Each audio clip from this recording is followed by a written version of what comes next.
আসসালামু আলাইকুম ভিউয়ার্স, কেমন আছেন সবাই? আশা করি সবাই ভালো আছেন। ভিউয়ার্স, আজকে আমি আপনাদের সাথে ছাগল খামার নিয়ে কিছু কথা শেয়ার করব। আপনারা ধৈর্য সহকারে শুনবেন। আশা করি আপনারা কিছু হলেও উপকৃত হবেন। ভিউয়ার্স, আপনারা যে ছাগলগুলো দেখতে পাচ্ছেন, এগুলো আমার খামারের কিছু খাসি ছাগল আর একটা পাঠা, বিটলের পাঠা আছে। ভিউয়ার্স, ছাগল খামার করতে গেলে অনেক বাধার সম্মুখীন হতে হয়, অনেক সমস্যার সম্মুখীন হতে হয়। কিছুদিন আগে আমার একটা বিটল ছাগির খুব সমস্যা হয়েছিল। বিশেষ করে ওর পাতলা পায়খানা হয়েছিল। পাতলা পায়খানা হওয়ার পরে ওরে আমি মেট্রিল খাওয়াই। খাওয়ানোর পরে পায়খানা মোটামুটি ভালো হয়ে যায়। তারপরে একদিন পরে সুস্থ হয়ে যায়। সুস্থ হয়ে যাওয়ার পর ওরে আমি পিপিআর ভ্যাকসিন করাই। পিপিআর ভ্যাকসিন করার পরে ও আবার পাতলা পায়খানা শুরু হয়ে যায় ওর আবার। পাতলা পায়খানা শুরু হয়ে যাওয়ার পরে ওরে আমি মেট্রিল খাওয়াই, বাট কোনো কাজ হয় না। কোনো কাজ তো হয়ই নাই।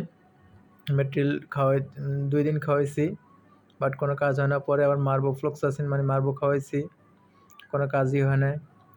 পরে কি করছি, পরে ওরে আমি দেখতেছি ওর খাবার টোটাল বন্ধ হয়ে গেছে। ওর খাবার বন্ধ হয়ে যাওয়ার পরে ওরে আমি রিকোপাস্ট খাওয়াইছি। রিকোপাস্ট খাওয়ায় আমি এর আগে উপকার পাইছি। যদি কখনও আপনাদের কারো ছাগলের খাবার টোটাল অফ হয়ে যায়, খাওয়া দাওয়া বন্ধ করে দেয়, তাহলে প্রস্রাব পায়খানা ঠিক যদি থাকে তাহলে আপনারা রিকোপাস্ট খাওয়াবেন। এটা আমি আপনাদেরকে সাজেস্ট করি।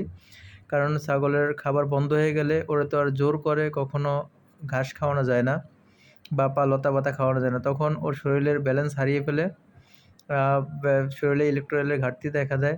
তখন ওর দুর্বল হয়ে পড়ে আস্তে আস্তে। পরে ওষুধ খাওয়াইলে ওষুধও কাজ করে না। এইটাই সেই বিটল ছাগল, ওরই সমস্যা হয়েছিল। ভিউয়ার্স, তখন আপনারা রিকোপাস্ট খাওয়াইলে আপনাদের ছাগলের দেখবেন রুচি ফিরে আসবে। ওর শরীরের ব্যালেন্সও ঠিক থাকবে। যদিও খাবার নাও খায়, ২ দিন না খেয়ে থাকলে আপনি ২ দিন পর্যন্ত যদি রিকোপাস্ট খাওয়ান তাহলে আপনার অন্তত ওর শরীরের ব্যালেন্স ঠিক থাকবে। ও আবার নিজে অটোমেটিকলি ওর খাবারের রুচি চলে আসবে। এটা আমি আপনাদেরকে সাজেস্ট করি, কারণ আমি কয়েকবার ২ বার ৩ বার আমি সমস্যার সম্মুখীন হয়েছি। বাট এটা খাওয়ানোর পরে আমি মোটামুটি খুব ভালো উপকার পাইছি। সেজন্য আমি এখন এইটাই খাওয়াই।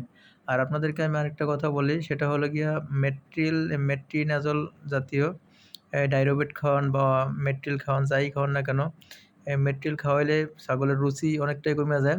তখন আর ওর খাবারের প্রতি কোনো রুচি থাকে না, অনীহা চলে আসে।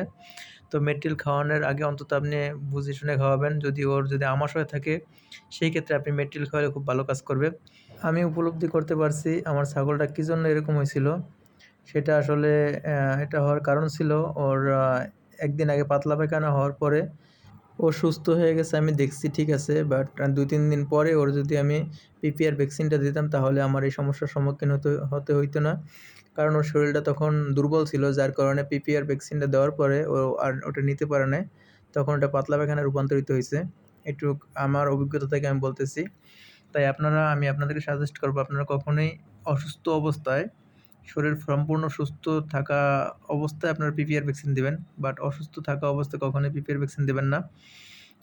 আর আসলে করারও কিছু ছিল না, কারণ পিপিআর ভ্যাকসিন টাইম মতো পাওয়াও যায় না। যার কারণে আমি দিয়েছিলাম। দিয়ে অবশ্যই আমি এর রেজাল্ট পাইছি। রেজাল্ট বলতে এই যে ভোগান্তির শিকার হয়েছি। বাট পরে দিলেও আমার কিছু হইতো না। বাট আমি এখন উপলব্ধি করতে পারছি ভবিষ্যতে আর এই ভুলটা কখনোই করব না। আর আপনারাও কখনো এই ভুল করবেন না। তাই আমি আপনাদের সাথে এই কথাগুলো শেয়ার করছি। আর পাতলা পায়খানার জন্য যেটা বললাম, আপনারা অবশ্যই তখন ছাগলের তাপমাত্রা মাপিয়া দেখবেন তাপমাত্রা বাড়ছে কিনা। যদি দেখেন তাপমাত্রা ঠিক আছে, তাহলে হয়তো স্বাভাবিক পাতলা পায়খানা খাবারের দোষের কারণে হয়তো পাতলা পায়খানা হইতে পারে। যেমন খাবারও যদি আপনার দানাদার খাবার যদি বেশি খাওয়ান, মাত্রা অতিরিক্ত খাওয়াইলে অবশ্যই পাতলা পায়খানা হইতে পারে। এটা অস্বাভাবিক কিছু না। আপনারা খাবার লিমিট করে দিবেন। প্রতিদিন একই নিয়মে খাবার দিলে আর এই সমস্যাগুলোর সম্মুখীন হতে হবে না। আমার ছাগলটা ১ম যেদিন পাতলা পায়খানা হয়েছিল তখন ওরে দানাদার খাবার ওইদিন একটু বেশি খাইছিল, যার কারণে ওর সমস্যাটা হয়েছিল। আর পরবর্তীতে পাতলা পায়খানাটা হয়েছিল পিপিআর ভ্যাকসিন দেওয়ার কারণে। তো ভিউয়ার্স, আপনারা ছাগল যারাই পালন করেন, আমার মতো প্রান্তিক খামারি যারা আছেন, তারা সবকিছু বুঝে শুনেই করবেন। আর আর আপনারা চেষ্টা করবেন আপনাদের ছাগল যেখানে থাকে ওই জায়গাটা পরিষ্কার পরিচ্ছন্ন রাখার জন্য। কারণ পরিষ্কার পরিচ্ছন্ন না রাখলে ওর দেখবেন কাশি থাকবে, তারপরে জ্বর উঠবে গায়ে। কারণ অ্যামোনিয়া গ্যাস ছাগলের বিভিন্ন প্রকার রোগের সৃষ্টি করে। তো ভিউয়ার্স, সবাই ভালো থাকবেন, সুস্থ থাকবেন। আল্লাহ হাফেজ।